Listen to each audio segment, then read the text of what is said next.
ইরানের হার না মানা প্রতিরোধে কাঁপছে মধ্যপ্রাচ্য। যুক্তরাষ্ট্রের দূতাবাস আর ঘাঁটিতে নয়া হামলা, 6 মার্কিন সেনা নিহত।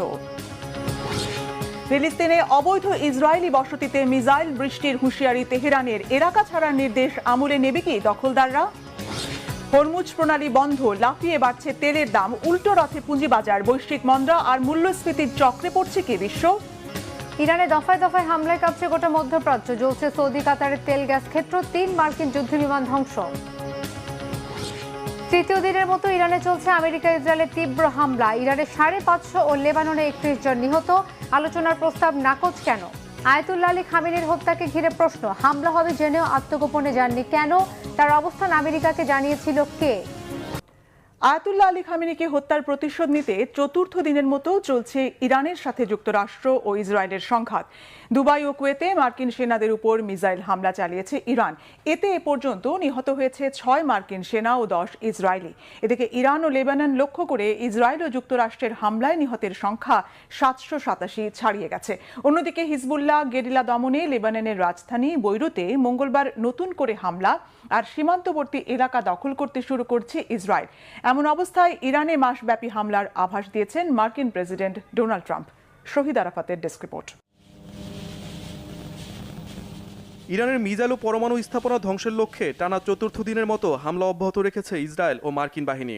এতে নিহত হচ্ছে শত শত সাধারণ নাগরিক। শুধু সোমবারই ইরানে হত্যা করা হয়েছে শিশুসহ অন্তত 96 জনকে। হত্যা করা হয়েছে সর্বোচ্চ নেতা আয়াতুল্লাহ আলী খামেনির স্ত্রী বাগের জাদেকেও। মার্কিন প্রেসিডেন্ট ডোনাল্ড ট্রাম্প বলেছেন, মূল হামলা তো এখন পর্যন্ত শুরুই হয়নি। প্রয়োজনে এই হামলা চলবে 4 সপ্তাহ বা তার বেশি সময়। এর মধ্যে মধ্যপ্রাচ্যে নতুন করে যুদ্ধ বিমান মোতায়েন করেছে যুক্তরাষ্ট্র। পাঠানো হয়েছে জ্বালানি ভরার বিমানও। সৌদি আরবে মার্কিন দূতাবাসে হামলার প্রতিশোধ নিতে কড়া হুঁশিয়ারি দিয়েছে মার্কিন প্রেসিডেন্ট ডোনাল্ড ট্রাম্প। ইসরায়েল ও মধ্যপ্রাচ্যে যুক্তরাষ্ট্রের ঘাঁটি লক্ষ্য করে হামলা অব্যাহত রেখেছে ইরান। এর মধ্যে দুই দেশের বেশ কয়েকজন সেনা নিহত হয়েছে। হিজবুল্লাহ জানিয়েছে তারা স্থল হামলার জন্য প্রস্তুত আছে। তেহরানের হামলার লক্ষ্যবস্তু হয়েছে মধ্যপ্রাচ্যে বিভিন্ন দেশের জ্বালানি অবকাঠামো। অস্ট্রেলিয়া দাবি করেছে দুবাইতে তাদের সেনা সদস্যদের লক্ষ্য করে হামলা চালিয়েছে ইরান। এর আগে সৌদি আরবে মার্কিন দূতাবাস লক্ষ্য করে হামলা চালায় ইরান। হামলা চলছে কুয়েত, কাতার ও ইরাকে মার্কিন সেনাদের লক্ষ্য করেও। ইরানের হামলা থেকে বাঁচতে জর্ডান, কুয়েত, লেবানন, ওমান, কাতার, সৌদি আরব, সিরিয়া, সংযুক্ত আরব আমিরাত সহ 15টি দেশের মার্কিন নাগরিকদের মধ্যপ্রাচ্য ছাড়ার নির্দেশ দিয়েছে যুক্তরাষ্ট্র। টানা চতুর্থ দিনে এসেও ক্ষতিগ্রস্ত দেশগুলোতে স্থগিত আছে বিমান চলাচল। তবে সংযুক্ত আরব আমিরাত ও সৌদি আরবে কয়েকটি ফ্লাইটের গতিপথ পরিবর্তন করা হয়েছে। আনুষ্ঠানিকভাবে হরমুজ প্রণালী দিয়ে জাহাজ চলাচল বন্ধ করেছে ইরানের বিপ্লবী গার্ড IRGC। বিপ্লবী গার্ড হুঁশিয়ারি দিয়ে বলেছে, জাহাজ চলাচলের চেষ্টা করলে হামলার মাধ্যমে তা পুড়িয়ে দেওয়া হবে। এতে বিশ্ববাজারে হু হু করে বাড়ছে জ্বালানি তেলের দাম। পরিস্থিতি নিয়ন্ত্রণের বাইরে যাওয়ার শঙ্কা বিশ্লেষকদের। এদিকে পুরনো শত্রু ইসরায়েল আর যুক্তরাষ্ট্রের চাপিয়ে দেয়া যুদ্ধ মোকাবেলার মধ্যেও নিপীড়িত ফিলিস্তিনিদের কথা ভোলেনি ইরান।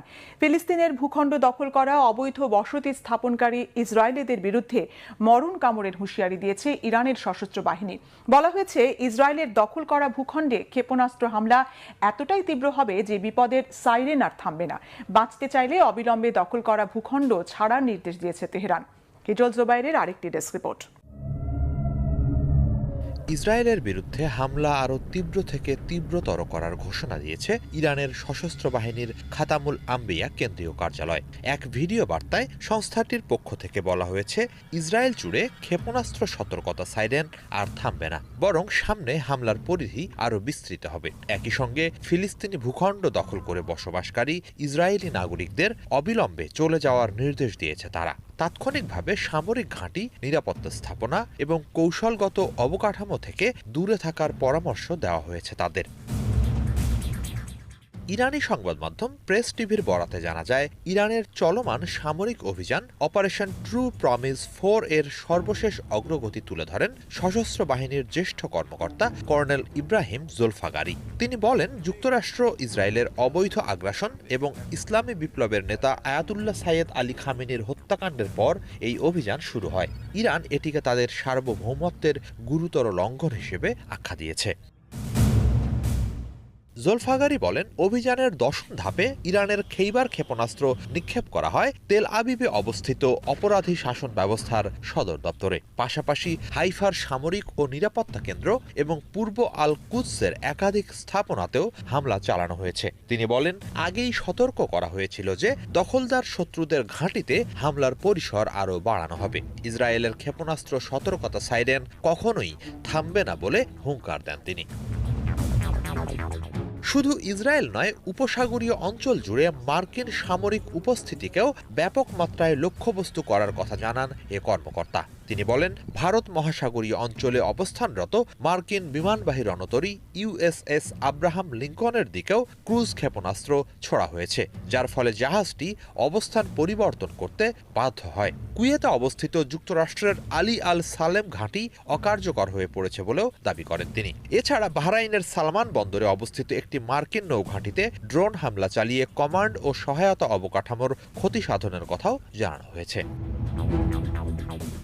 পারস্য উপসাগর ও ওমান সাগরে যুক্তরাষ্ট্র ও যুক্তরাজ্যের মালিকানাধীন তেলবাহী ট্যাঙ্কারে ক্ষেপণাস্ত্র আঘাতের কথাও জানিয়েছেন জোলফাগারি। একই সঙ্গে বাহরাইনে মার্কিন সেনা অবস্থানরত একটি ঘাঁটিতে ব্যালিস্টিক ক্ষেপণাস্ত্র নিক্ষেপ এবং ইরাকের কুর্দিস্তান অঞ্চলে মার্কিন স্থাপনায় বিমান হামলার কথাও উল্লেখ করেন তিনি।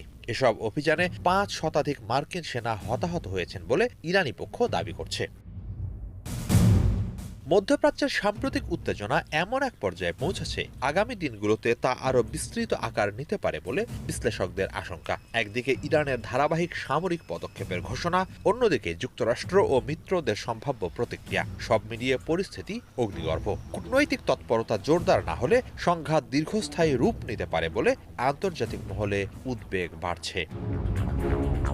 ইরানের সর্বোচ্চ ধর্মীয় নেতা আয়াতুল্লাহ আলী খামেনিকে হত্যার মাধ্যমে এক ঝটকায় ইসলামী বিপ্লবের আলো নিভিয়ে দেওয়ার অপচেষ্টার পর এ নিয়ে চলছে চুলচেরা বিশ্লেষণ। প্রায় বেশিরভাগ আলোচনায় ঘুরে ফিরে একটাই প্রশ্ন সামনে আসছে, প্রাণনাশের হুমকি জানার পরও কেন সুরক্ষিত অবস্থানে যাননি খামেনি? তাকে এত সহজে অব্যর্থ নিশানায় কিভাবে হত্যা করল যুক্তরাষ্ট্র? ইসরায়েলের জোট বাংকারে যাওয়ার বিষয়টি কি কেবলই শত্রুকে বিভ্রান্ত করার কৌশল ছিল? বিস্তারিত মেহরাব হোসেন খানের ডেস্ক রিপোর্টে। ইরানে ইসলামী বিপ্লব সদা উজ্জীবিত রাখা, আগলে রাখা, অটুট রাখার প্রক্রিয়ায় অনেকটা হৃৎপিণ্ড ছিলেন দেশটির সর্বোচ্চ নেতা আয়াতুল্লাহ আলী খামেনি। ইসলামিক বিপ্লব পরবর্তী টানা ৩৭ বছর সরকার, সেনাবাহিনী আর জনগণের উপর একচ্ছত্র আধিপত্যের অনন্য গুণাবলীর জন্য ছিলেন চিরশত্রু ইসরায়েল আর বৈরী পশ্চিমা দেশের নিশানায়। ২০২৩ সালের জুনে ইসরায়েলের সাথে ১২ দিনের রক্তক্ষয়ী যুদ্ধের পরই তাঁকে হত্যার গুরুতর ঝুঁকি বেড়েছে এমন নয়। রাগঢাক না রেখে প্রকাশ্যে বিশ্বনেতাদের হুমকিও পেয়েছেন নিয়মিত। গুরুতর হুমকির পরও সুরক্ষিত অজ্ঞাতবাসে না গিয়ে তেহরানে নিজ কার্যালয়ে কেন ছিলেন খামেনি? তাহলে কি প্রাণনাশের আশঙ্কা আমলে নেননি, নাকি আড়ালে ভিন্ন কাহিনী? ফেব্রুয়ারির শেষ দিন তেহরানের সময় সকাল ৯টা ৪০ প্রচণ্ড বিস্ফোরণে কেঁপে ওঠে আলী খামেনির কার্যালয়। একের পর এক গোলার আঘাতে কংক্রিটের কাঠামোতে চাপা পড়েন ইসলামী বিপ্লব আর মধ্যপ্রাচ্যের দেশে দেশে প্রতিরোধ আন্দোলনের উজ্জীবনী আলোকবর্তিকা অনুসরণীয় নেতা, পশ্চিমা আধিপত্যবাদের বিরুদ্ধে নির্ভীক সরব কণ্ঠ আলী খামেনি।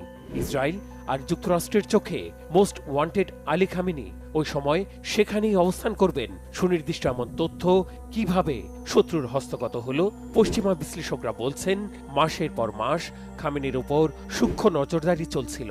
তার প্রতিদিনের কর্মসূচির হালনাগাদ তথ্য সংগ্রহে পরীক্ষিত কৌশলের প্রয়োগ করা হয়েছে। গত বছরের জুনে ইরানের পরমাণু বিজ্ঞানীদের বেছে বেছে হত্যার ক্ষেত্রে ফোন আলাপ ট্র্যাক করাই শুধু নয়, তাদের নিরাপত্তারক্ষীদের উপর নজরদারি আর যোগাযোগের ডিভাইস হ্যাক করেছিল ইসরায়েলের গোয়েন্দারা। সামাজিক মাধ্যম ট্রুথ সোশ্যালে ট্রাম্পের বক্তব্যেও খামেনির ওপর দীর্ঘ নজরদারির বিষয়টি উঠে এসেছে। শনিবার সকালে তেহরানের কেন্দ্রস্থলে একটি কমপ্লেক্সে খামেনির সাথে ইরানের শীর্ষ কর্মকর্তাদের অন্তত ৩ দফা বৈঠক হবে। মার্কিন গোয়েন্দা সংস্থা সিআইএ এমন খবর পাওয়ার পর ইসরায়েলের গোয়েন্দাদের সাথে এই তথ্যের বিনিময় আর সমন্বয় করে হামলার সময় নির্ধারণ করা হয়। সিদ্ধান্ত হয় রাতে নয়, হামলা হবে সকালে। তাছাড়া সকালে হামলা স্বাভাবিক না হওয়ায় ইরানকে অপ্রস্তুত অবস্থায় চমকে দিয়ে সুযোগ নেওয়ার বিষয়টিও গুরুত্ব পেয়েছে। খামেনির কার্যালয় লক্ষ্য করে অন্তত 30টি দূরপাল্লার ক্ষেপণাস্ত্র আর বোমা নিক্ষেপের তথ্য the new York Times, the Wall Street journal, রয়টার্সের মতো সংবাদ মাধ্যমে উঠে এসেছে। মার্কিন আর ইসরায়েলের কর্মকর্তাদের তথ্যের ভিত্তিতে জানানো হয়েছে, খামেনিকে হত্যার মিশনে অংশ নেওয়া যুদ্ধবিমানগুলো ইসরায়েলের সময় ভোর 6টার দিকে উড্ডয়ন করে। সাথে ছিল দীর্ঘপাল্লার নির্ভুল নিশানায় আঘাত হানতে সক্ষম ক্ষেপণাস্ত্র। ঘাঁটি থেকে উড়ানের 2 ঘন্টা 5 মিনিট পর যুদ্ধবিমান থেকে ছোড়া ক্ষেপণাস্ত্রগুলো খামেনির কমপ্লেক্সে আঘাত হানে। ক্ষেপণাস্ত্রের ধরনই বলে দেয় দূরত্ব বজায় রেখে দূর থেকে হামলা চালিয়েছে বিমানগুলো। কমপ্লেক্সের একটি ভবনে জাতীয় নিরাপত্তা কর্মকর্তারা আর পাশের ভবনে ছিলেন খামেনি।